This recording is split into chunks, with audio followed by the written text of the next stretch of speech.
And the reason why this should be addressed now, more than ever, is because there is a lot of information now coming out. A lot.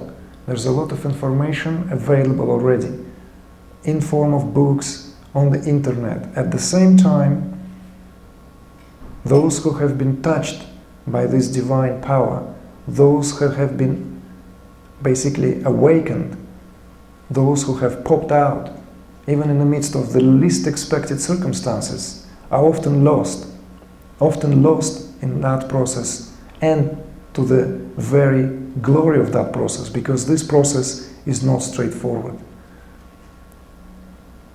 It's not straightforward in terms of the way how it could unfold, in the way how it can be expressed given each individual conditions and conditioning. So instead of promulgating the philosophy's doctrines and teachings which disregard the physiology because it's a part of Maya, hence who cares, we are advised to actually embrace our divine form, even if it's fleeting. Because that very form, it's the portal,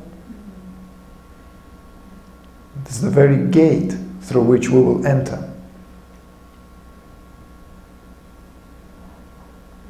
It is the altar itself where the sacrificial offering will take place.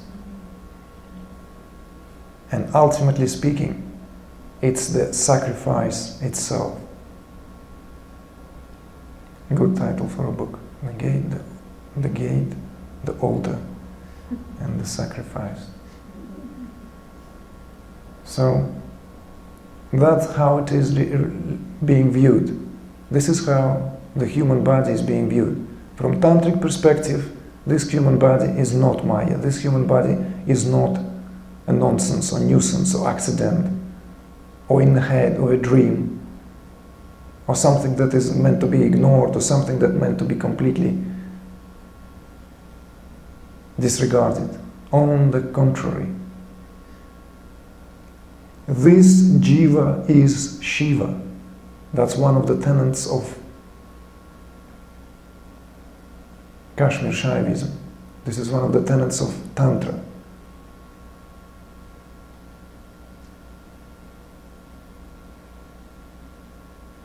It has its resonances with Advaita Vedanta. Don't get me wrong. Tantra does not stand in opposition to Advaita Vedanta. Not at all.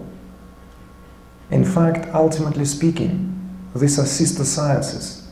They're just taking slightly different approach. But in both of them, energetic transformation is inevitable. Absolutely inevitable. And it's a time when we are in deep need for integral approaches. Integral approaches which encompasses the entire strata of creation and entire structure of how we are made of and what we are made of, what we put in terms of nourishment on all levels, mental, physiological, nutrient, what have you, how we sustain ourselves, because that is inseparable from a larger picture. This is not a process which is limited to existential quest for self-realization only. And this is what I often try to emphasize, is that realization of the real meaning of awakening takes us beyond the concerns for our own selves. Literally, this is where it's just a gate, a portal through which we exit from this contracted state of awareness, from these limitations, in order to expand further. And even the ego, which is constantly being bombarded and blamed, has a different role to play here. The ego is not something to be ashamed and something to be basically killed in a dark alley when nobody sees it. You know, it is something to be worked on carefully so that it can expand from this contracted, let's say, me, that which expands and engulfs and eventually encompasses. You can have the trajectory, you know, tribe, nation, the world, the planet, the solar system, and so forth. So ego expands. It is a contracted state of awareness. If I were to push to go into greater depth, as a footnote, I'm offering you to consider that in Sanskrit there are three terms at least: aham, ahamkara, and asmita, where aham is a supreme principle of I. It is I-ness. It is that which is always there. Every experience has that at its very core. Where I'm miserable little self, I am this miserable little self. Or I am Shiva, eternal omniscient being. I am is always there. Ahamkara, it's that principle of aham, which then, let's say, has that karana, kara here, you know, joined in. And that is a principle of individuation. It's a principle of individuation which is responsible for the myriad of forms and phenomena. Without that principle, we all look the same. We all absolutely look the same, because there will be no incentive in the gene to have the variety. Every blade of grass, of the same grass, if you compare them, they're not the same, precisely because of that principle of ahamkara. And then there is this asmita, that which is the sense of egoic, whatever often is being addressed as egoic, sense of egotism, you know, that which is mine, it's a superimposition, that's an impurity. So we need to understand what really ego means, or introduce maybe few more terms from Sanskrit. Sanskrit is not going to suffer, it's existed for thousands of years without any change. And English language already absorbed plenty of Sanskrit words without diminishing its beauty. Yoga, karma, dharma, and the list goes on. We use these words outside of spiritual community. I was in a supermarket, I saw something like looking for a product, like tea called karma, you know, this called dharma, you know, like plenty of Sanskrit words already, you know, being utilized on a daily basis, you know. So why are we ashamed to expand our knowledge of what really ego is?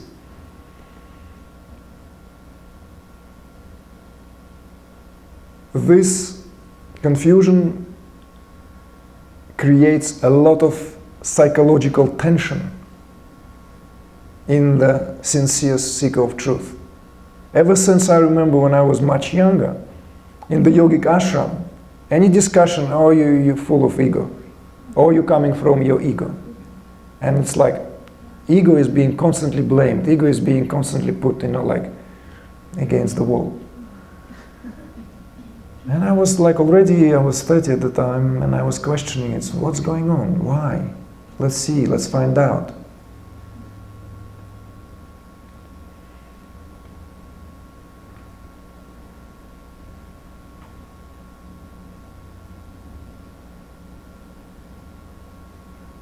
Without a properly healthy, developed ego, spiritual unfoldment is dangerous, okay? This is something I'm saying to, if it's like a real informal gathering, let's just cut through.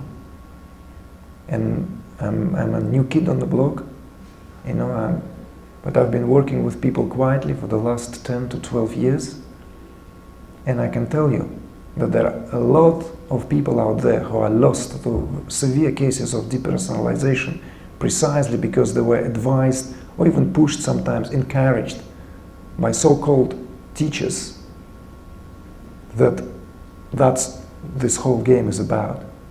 And if you're not fully constructed and you have no clear understanding of who you are, how on earth can you stepped and become Brahman? Can you become one with Absolute? You don't even know who you are on a relative level. And suddenly you're going to know who you are on an absolute level. That's an absurd to me. It's completely, it doesn't make any sense. Anyone who has any degree, any crashed course in psychology will show you that this is a baloney and need to be looked at as such. We need to re-examine a lot of these notions and see them in the light of greater understanding. As simple as that. Ego simply expands. It never dies. It expands. It's an oxymoron.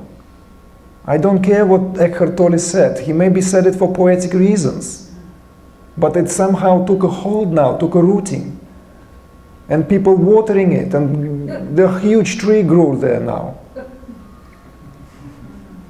A tree of ego, you know, like this burden, you know, like, you know, that I will never know who am I because I'm bloody, cannot get rid of that damn thing. And that's what it is, you witness that. Or you have another extreme, those who kind of like went astray, something happened, a sliver of that divine energy has been released, which been probably mistaken for awakening, and that's it. The person doesn't have a clue who he or she is. Lost in the, whatever you call that realm, in the Gaga land, you know? And it's not a nice place to be, because in that Gaga land, you are not Brahman, for sure, because consciousness is, you know, it's multi-layered. And you cannot just like transgress all these layers, but you already stepped out of that, let's say, safe territory, the known territory of that where Atman is embodied. So consider this carefully, please. There's no need to have unnecessary battle where that battle could be moved to a much greater territory, become much more efficient. The energy spent would be much more efficient.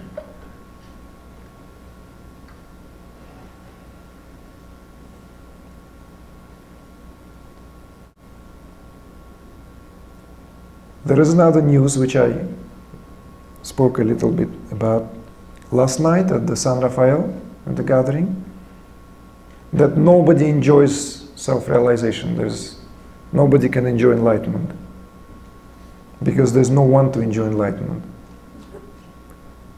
By the time we made it there, there's no one left. Often you hear that. Well, guess what? Actual tradition, Vedantic tradition, speaks of a very precise relationship between Brahman and Lesha Vidya. Lesha Vidya, it's remnants of ignorance in a state of enlightenment, and it's necessary. It's part of the deal. It's part of the design. Without it, you cannot embody enlightenment in a physical form. Full stop. So let's just cut through it. Let's just make it easy. You don't believe me? Go and find out.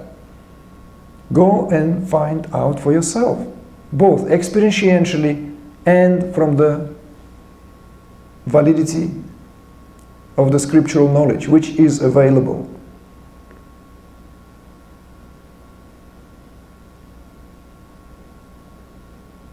Individuality does not die. It does not dissolve in Brahman completely. It's impossible. It cannot, because it will not be able to function in this body. This is much more integral picture. Hence, Purnamada Purnamidam. This is full, that is full. From fullness, fullness arises. By fullness it is being sustained, and into fullness, this fullness is being reabsorbed. But it always remains full. It is never empty. It is never like somebody wrote to me the other day that apparently there is a thread on Eckhart Tolle's TV channel where they apparently planted Adyashanti in my videos, and so there's some partisan war going on. And someone was asking me that they've heard that Eckhart Tolle said in the one of his retreats that it's like in the Enlightenment there is 80% of, like there's only 20% awareness and 80% of absolute, like needed. So it's like on kind of a funny ratio there. This is duality at its best, like all these ratios and what have you. It's always 100%. It's 100% absolute and 100% relative at all times. But it needs to be cognized on the level of the body, hence Tantra. Hence utilizing this very vehicle, this very body, this divine instrumentality of consciousness, which is perfectly designed precisely for that end, because consciousness enjoying itself here and now. So why being left out of that process?